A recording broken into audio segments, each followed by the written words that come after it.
I'm not going to belabor the time any longer. I would like to bring up to the podium someone who happens to be a superwoman in her own right. I could say a whole lot of good things about her, and she's always wearing something fabulous. But what's more important is that she is one of the smartest women in Chicago and Cook County government. I introduce to you all Commissioner Bridget Gaynor.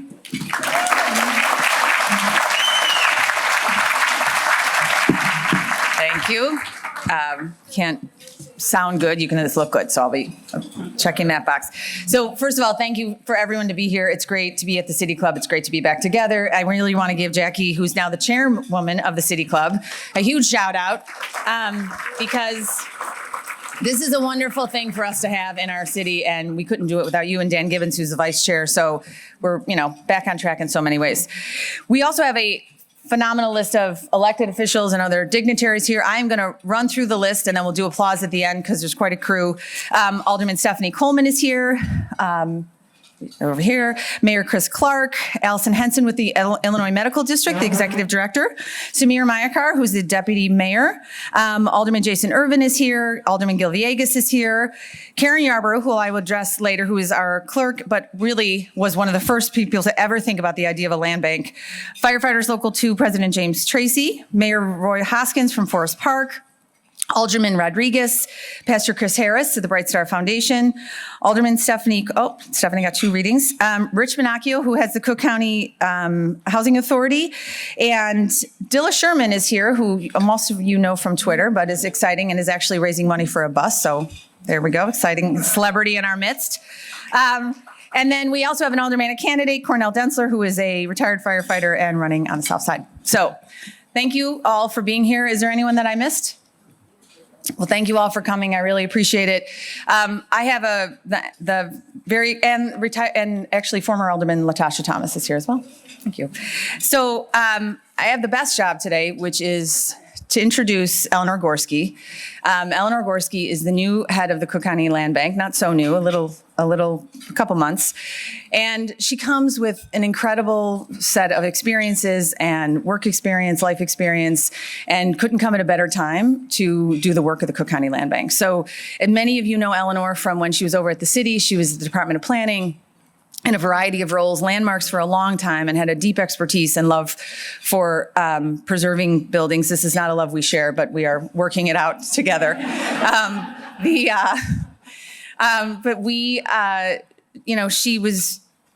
got up to be the deputy commissioner of the planning department.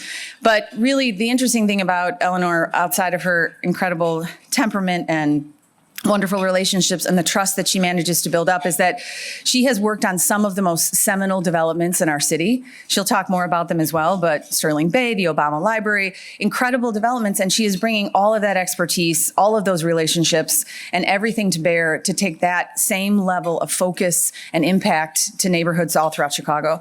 And as when I first met her, we started talking about her history, and she actually was a history major and is also an architect.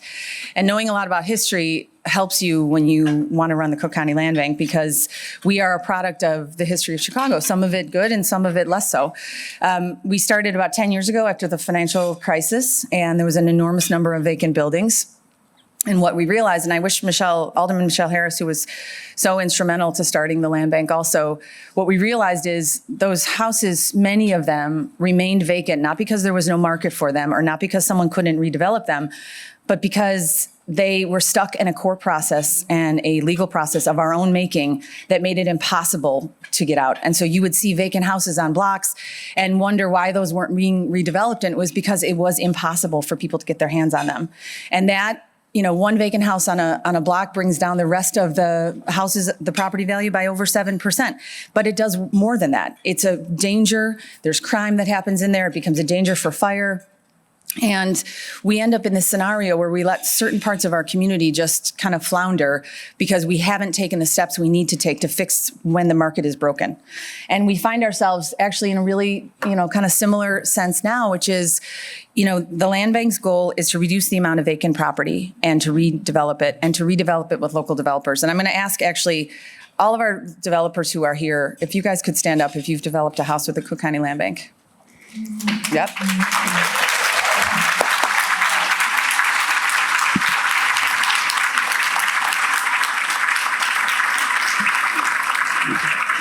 So there are over 600 small developers, the vast majority of whom are Black or Latino, but more importantly, the vast majority of whom are from here, live here, and know our communities, and so they are best able to redevelop. And now we find ourselves in an opportunity to both take on this challenge to go further, continue to redevelop, and really revitalize communities. And Eleanor is going to come up and talk to you about what we're doing now and our vision. But the one thing that if I can leave you with is we have an incredible opportunity to change the way that our entire system around property taxes is developed. And I won't bore you to tears because I could go on for very, very long about this topic of the scavenger sale because it's something I care a lot about. But, if you don't pay your taxes, they get sold or things like that. If you don't pay them for several years, they get dumped into what's called a scavenger sale. And Eleanor is going to talk more about that later also. But there's about 30,000 properties in this scavenger sale, but about 85% of them are in Black neighborhoods. And they get stuck there because the taxes and the fees and the fines end up being more than it would cost to buy and rehab the building. And so we let it sit there. And this has gone on for decades without one change. And, when people are late with their taxes in other communities, if the property values are higher, the market works and the property's back on the books. It doesn't work that way sometimes in communities where the property value is lower. But the fact that we let it sit there and we let housing remain vacant year after year after year is unconscionable because it creates a completely different impression of a neighborhood, and nobody wants to live next to a vacant house. And so our goal, as much as we started going into the scavenger sale in 2015, and we made a big grab for property, probably more than had ever been seen before. Of the 30,000 properties, only about 100 ever left the sale and went out back into the market. And for us, you can see that there are now thousands. We just completed our 1,000th rehab about a month ago. So there is yep. So we're about to begin a really comprehensive effort that will take place both at the county but also in Springfield to completely change the way that we treat buildings that are stuck there, because it is unacceptable to leave somebody to be kind of a hostage in a community and in a neighborhood next to vacant housing when they could easily be rehabbed and redeveloped. And so we're really excited that you're here today to hear about this. If you ever want to talk about the subject again, you can call me because I'll talk to anyone about it. But right now, I have the great pleasure of introducing Eleanor Gorski.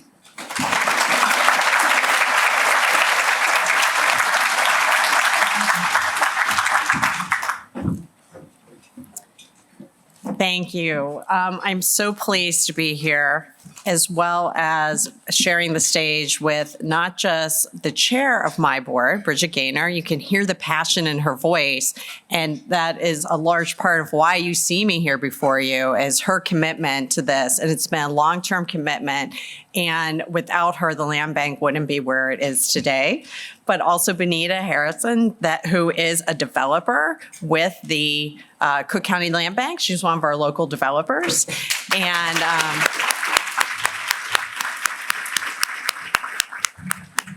I'm going to invite her up to talk a little bit about what it is like to work with the land bank and to develop in the neighborhoods. But before I go into that, I wanted to talk a little bit about my background and why I'm here before you today and how we are taking the land bank in a direction to greatly expand the work that we do. So my work in Chicago started in the neighborhoods, where I was director of the Commission on Chicago Landmarks for many years, and I was grateful for that opportunity. I was a young architect working in all the neighborhoods in Chicago on landmark projects, as well as bigger projects that were on neighborhood commercial corridors. And I loved that work, and I got to learn a lot about the city when I was doing that. Then I moved into bigger projects, repositioning some of the Class B and C office buildings downtown in the Loop, as well as working on Wrigley Field, which was a 5-year turned into 6-year project. I learned more than I ever want to know about baseball and stadia. But it was an awesome project. It was so fun to do that. After that, I became head of planning and design for the city at the Department of Planning and Development. and crafting original plans for Fulton Market, including the design guidelines for that area surrounding a landmark district with new development to support that. And I did this with my colleagues at DPD, many of which are here today, I'm happy to say, but I especially want to get a shout out to Kathy Dickett and Patrick Murphy, who's now the zoning administrator and is still working on these projects in the city.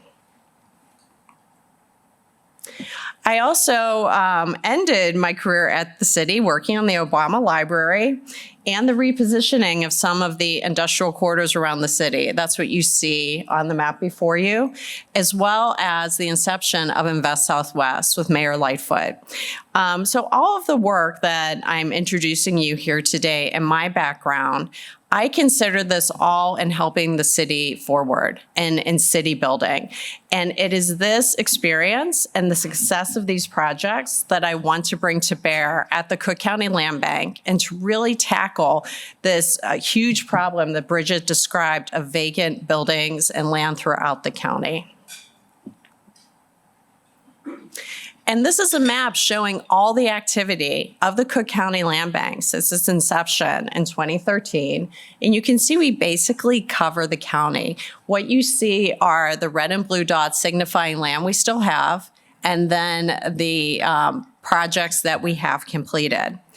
And I want to give you a comparison, again, because we have a lot of developers in the room, that the amount of vacant land that the Cook County Land Bank owns now, and it's not even the land that's in process, is, let me look at the number, 138 acres throughout Cook County. 92 of those are within the city of Chicago.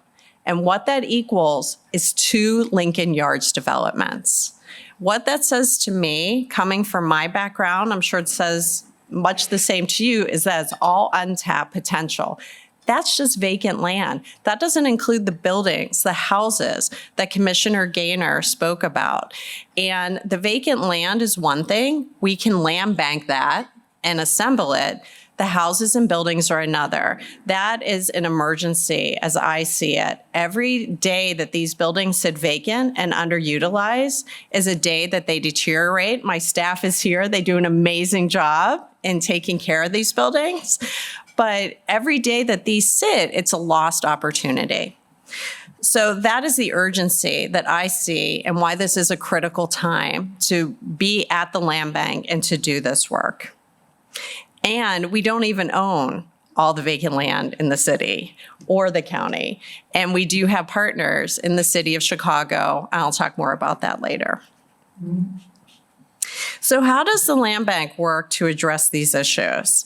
Land banks are a fairly recent phenomenon where it is a vehicle used nationally under local governments to reposition vacant and underutilized land that is overwhelmed with legacy taxes and liens.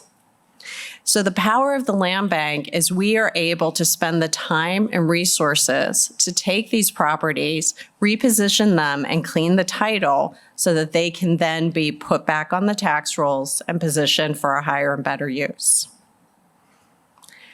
The Cook County Land Bank is the largest in the county by geography, and we target properties through foreclosure, through donations, deed in lieu, which actually happens quite often. And recently, as Commissioner Gaynor mentioned, no cash bids at the Cook County scavenger sale. And these properties often haven't paid taxes for an average of 6 years before they hit the scavenger sale. So just think about that.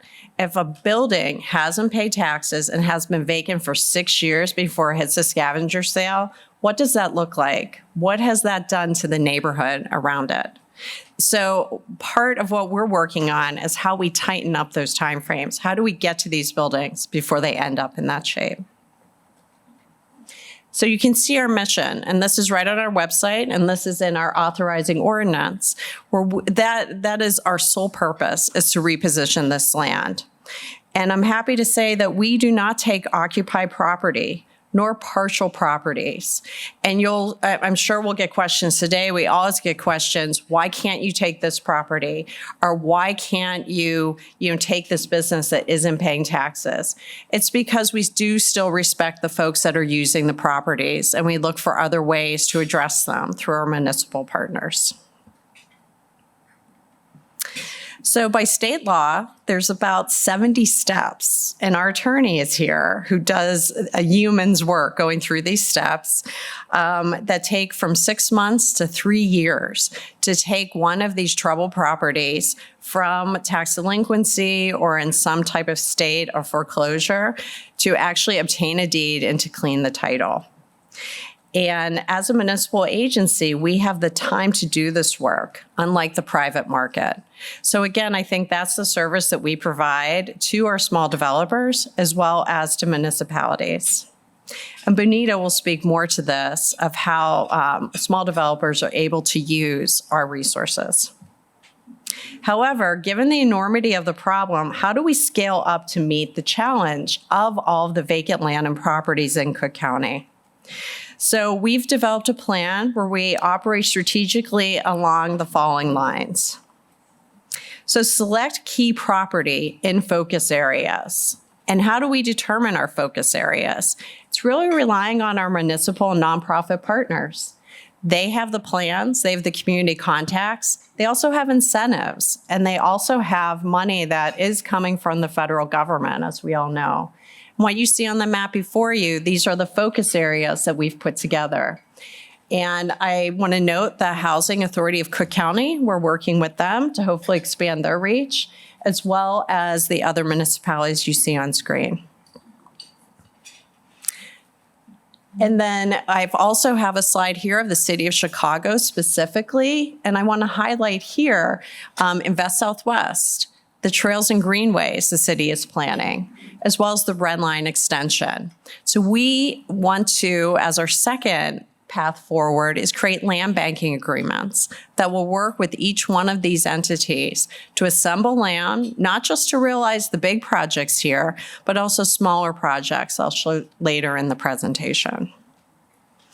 And then thirdly, empowering neighborhoods and local developers through a support network and creating a critical mass of work so there is less risk. Every developer likes that, right? Less risk. Well, our small developers are the same. And how do we tamp down that risk? By being partners with them and working with them, not through just financial support and other methods, but also creating a critical mass of work like you see here with our other partners.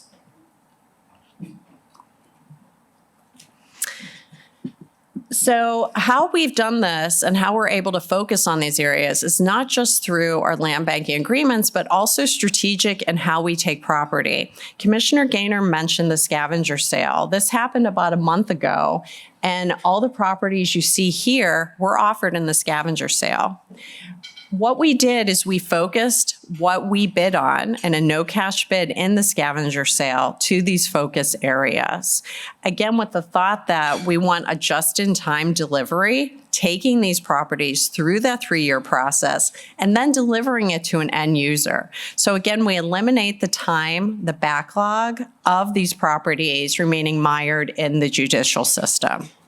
We're also focusing our efforts. So again, it can grow outwards, right? We invest in a certain area, we publicize where we're working, the municipality publicizes where they're working. All of you developers, I want you to fill in those areas, those gaps. And we want to reserve certain parcels for our small developers. Again, Bonita will speak more to that as when she comes up. And who are the partners we're working with? These are the folks we've already approached, and I fully expect in the next couple months that we will have individual land banking agreements for projects as well as MOUs with these different entities to basically codify how we will be working with them in the future.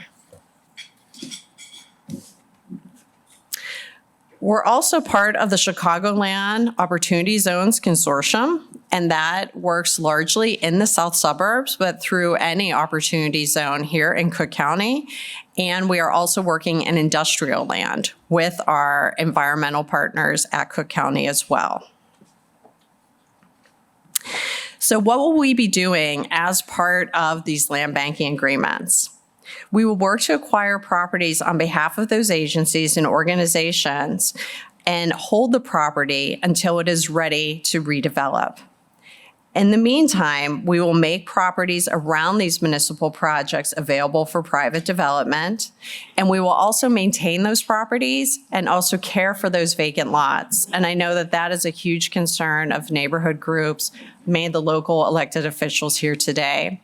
And to support these efforts, the land banking agreement in turn will pay for those efforts, and that will be a nominal administrative cost.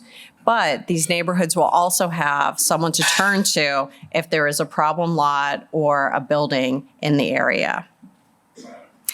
An example of this, which we're just starting to see develop, is the affordable housing ordinance in Woodlawn. And I have to give Samir Mayakar, sitting at the front table here, a lot of the credit for actually getting that ordinance done with the community, as well as Housing Commissioner Marisa Navarra. So that ordinance uses city land to create affordable housing, but the land bank has land there as well. So between the Obama Library, private development, and the housing ordinance, hopefully we'll fill in that neighborhood with the different layers of economic activity that it needs to be a more vibrant city neighborhood.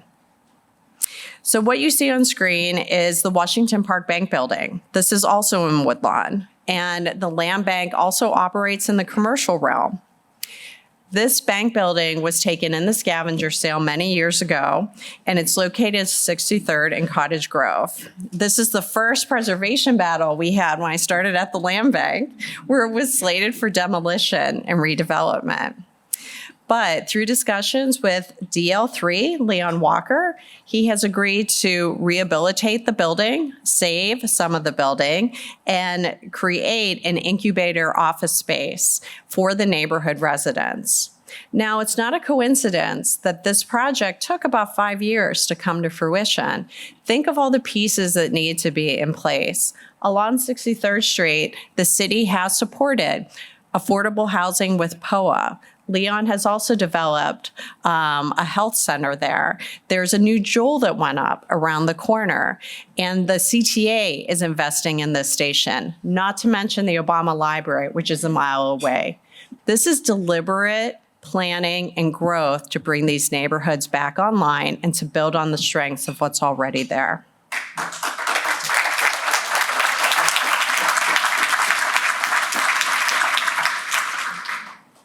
And we're going to keep it going. This is Invest Southwest. You saw some of the images on the planning slide of where the Lightfoot administration has focused different areas. You need to start somewhere. And this is actually along Chicago Avenue. This is the Laramie State Bank building, a Chicago landmark, coincidentally. And Maurice Cox, the Commissioner of Planning, saw the value in this building and the value it had for the neighborhood.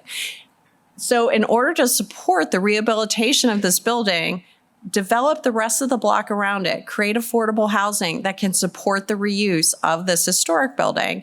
And this is an RFP that the Department of Planning and Development put forward, and the result. How the land bank is participating, we're helping them to obtain the parcels of land that are near the Laramie State Bank building. And I see more of these type of partnerships moving ahead. And then finally, in South Chicago, another project that the Claretians were able to win this RFP. And this is also an affordable housing project where we're helping to assemble land for the city project. So we also work in open space. In Bronzeville and Englewood, the land bank owns property that will support elevated trails in these neighborhoods. And we are partnering with the local community groups, Rails to Trails, and the City of Chicago on those efforts. And again, that was recently announced in a city trail announcement from last week. And we're thrilled to also work with Alderman King and Coleman on these unique properties. And then a nod to the work of our previous director and staff. This is a 42-unit affordable housing project, which was redeveloped in Englewood. So the land bank doesn't shy away from bigger buildings and bigger projects. And in fact, we see these often as a key to redevelopment of turning around a neighborhood of what was a black hole of blight and even worse, crime. It's necessary to turn it around to stabilize the rest of the area. So our focus areas that you saw on screen were mainly based on city planning, but our focus areas can also be cultural or in progress. So we are exploring a land bank partnership with Tunika Johnson in Englewood, and where she is exposing the history of land contracts, their impact, and how the community is now going to look to the future. It's not a coincidence that a lot of these properties that suffered through the land contract process are now owned by the land bank. So we have to change that. We need to change that narrative. It needs to stop now. I'd also like to recognize Mayor Clark of Harvey and Nick Greifer, who is the Director of Development. They have undertaken a new campaign to redevelop Harvey, and they are working through the Southland Development Authority to realize some of those plans. We, in turn, are supporting the Southland Development Authority in assembling land for those projects. So all of these larger projects are also catalysts that support over 500 local developers throughout Cook County, many from the south and west sides of the city, and many are women and traditionally male-dominated field, to be instruments of change in their communities. It is hard to overstate the kind of turnarounds they make possible, sometimes stripping structures down to the bones before rebuilding them into modern homes that really do sell competitively and quickly. They also bring jobs to the community, frequently employing those who might have a hard time finding work elsewhere, like returning citizens. We've seen local developers get even more creative with the opportunity the land bank provides, including buying up multiple parcels on a single block, and we have Sean Harden here with us today, to maximize their effect as a micro-community, and we hope to see more of that happen as well. So I'm teeing this up to welcome Bonita up to the podium. I'm so excited for you to hear.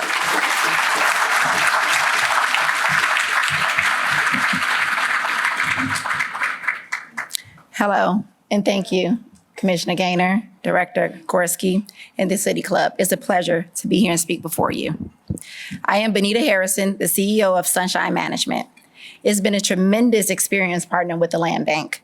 CCLBA has done so much for the growth of my business and the businesses of other developers. Prior to the Land Bank, developers of color had many barriers for entry, preventing us from acquiring dilapidated properties that existed in our own neighborhoods and sat vacant for 10 to 20 years, sometimes even on our own block. Partnering with the Land Bank has given Black and brown developers an opportunity to compete in BIPOC communities. The South and West sides of Chicago have a huge demand for housing and businesses. Where most communities have reached their peak, BIPOC communities have so much room for growth. This is an opportunity for large-scale developers to partner with community developers like myself. We understand the market, we have boots on the ground, and we know the needs of our people. CCLBA gave the opportunity for me to bring in first-time developers. As I state your name, please stand. These people are very close and dear to my heart. My brother, Jovan Harrison. He is currently rehabbing his first development in the Westwood Lawn community. My sister, Keisha Harrison. She is working on her second development in a greater Grand Crossing community. And I am honored to say my daughter, Kenya Hunter, who is currently 25 years old, and she's rehabbing her first 6-unit multifamily property in Englewood. This shows how a community grows together, developing the next generation. We assist by helping them obtain identification, bank accounts, building blocks of financial stability, create businesses, therefore generating income for their families. Even our tradesmen, Arturo Concha, please stand. We assisted him in obtaining his first land bank development in the Chicagoland community, and we have helped him across the finish line. So this is my dentist, Dr. Agbana Bowden. He's completed his first land bank development in the Westwood Lawn community. We've also helped Damon Lambert in the Avalon community. He bought an entire block on Stony Island. Lenore Sherman, who's bought a vacant lot, is doing new construction in Westwood Lawn. This type of investment into a community yields exponential benefits. Prior to the land bank, I felt like an island. I learned as I went. The land bank created a space for local developers to network and championed us growing a team. My team. DeJuan Robinson, Keith Lindsay, Sean Jones, Walker. We share our experiences, best practices, our tradesmen, and resources. As a team, we feel responsible for building equity in our community. Together, we have built over $100 million in Black wealth, $1.5 million in annual tax revenue. I bought my first land bank property in November of 2016 at 3605 West 56th Place.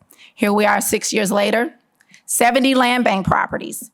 These land bank properties have generated over $20 million in generational wealth and $210,000 in annual tax revenue that will be used for resources in our community. This is the power of the land bank. With 5 distinct individual Black developers who work independently for years, collectively rehabbing over 600 units in communities such as Inglewood, Roseland, and Greater Grand Crossing, we have come together to buy back the block in the West Woodlawn community, a community that has experienced decades of disinvestment. We are developing 13 new construction 3 units on the 6300 block of Evans. We break ground this May. We are hiring from within the community, the surveyor, the accountants, the tradesmen, the security staff. Our greatest impact happens here. We employ returning citizens, aging citizens, Section 8 recipients, summer hirees, and individuals who have never had an opportunity, but given the chance, they take great pride in helping develop their community. The land bank has been the easiest agency to work with. There's no bidding wars. You apply online. There's no reliance on being properly networked. CCLBA is mission-based. Let's collectively work together to eliminate the blight in our community. Most importantly, it's preference to work with local developers. This is where I believe their greatest impact has been. This allows young people from the community to see people who look like them doing big jobs so that they can dream. They can dream to become that person they receive, that they resemble. Our current plight as developers reaches well beyond the land bank's capacity. I address this room with those issues. Number 1, the cost of money and access to capital. Number 2, the rise of material costs. A 2x4 went from $2 to $10 in less than a year. Appraisals consistently devaluing our community, which is a new form of redlining.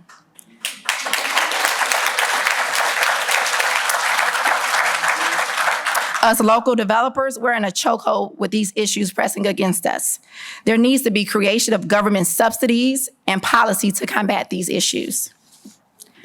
The land bank has prepared the developers here in this room for large-scale development. We are ready and able to grow our capacity.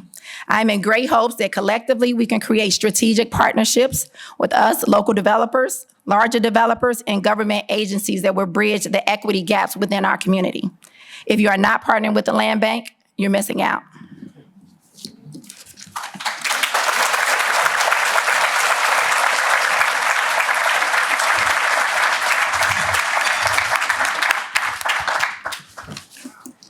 So I think you see who I take my orders from.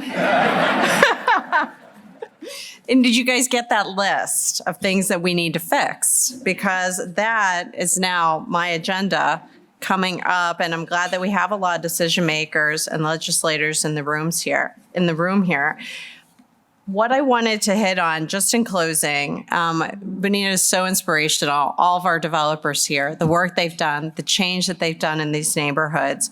How can we support them even more? As mentioned many times, there are countless structural and bureaucratic barriers that have made it almost impossible for these vacant parcels in disadvantaged neighborhoods to be redeveloped. So we will continue to improve our own process at the land bank, but also push for legislation that speeds the process of community development. One recent example, and I have to give kudos to all the city folks in the room for doing this, the city of Chicago, is a city ordinance that would allow the Department of Planning and Development and Housing to partner with the land bank on development projects. Seems very common sense, right? But you have two units of government with tremendous holdings that really never collaborate together. And I want to point out Bill Williams, a developer that works on the south and west sides. What you see is an image that he created of West Humboldt, showing in red and blue the different land bank and city properties. Why can't these be combined together, sold as a package, and help our small developers scale up? As I was joking to someone earlier, I'm always listening to these things. I'm listening to our developers and what they need to have done. I listened to Bill, as did the city, and this ordinance is now allowing us to do this type of work. And I want to thank all the aldermen here who supported it as well.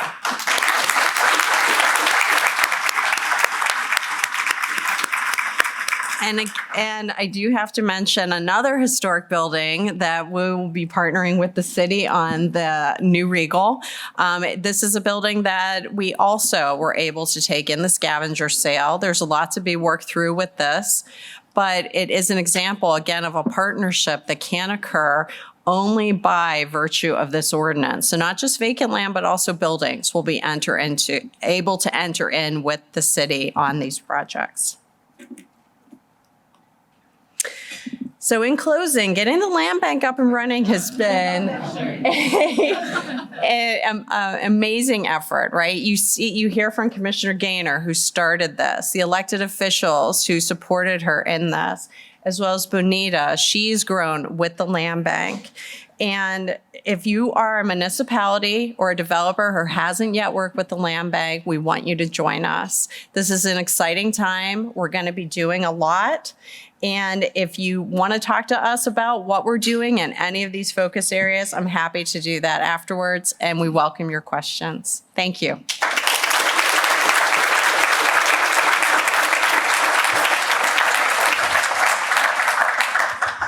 We have a couple questions. Some are pretty similar, so we'll bundle them together and we can all figure out who's best to take them. One really quick was, a bunch of people asked, how do you do business with the land bank? And is kind of, Benita, if you want to. Yeah, that's how do you do business? It's pretty simple. You go online. It's online process, as we spoke earlier. You don't have to know anyone. You go online, you put in a bid. Well, actually, you just request to see the property online. And then you also the second time you go in and you submit your scope of work and you tell them what you want to do with the property. There's no bidding war. They just look at your mission. If your mission aligns with theirs, you have to complete the property within a year. Okay, there was a couple questions on, we read about properties going back to the scavenger, coming, like a kind of a revolving door, properties coming and going from the scavenger sale. What's that all about? And so, as we kind of alluded to earlier, the scavenger sale has these thousands and thousands of properties.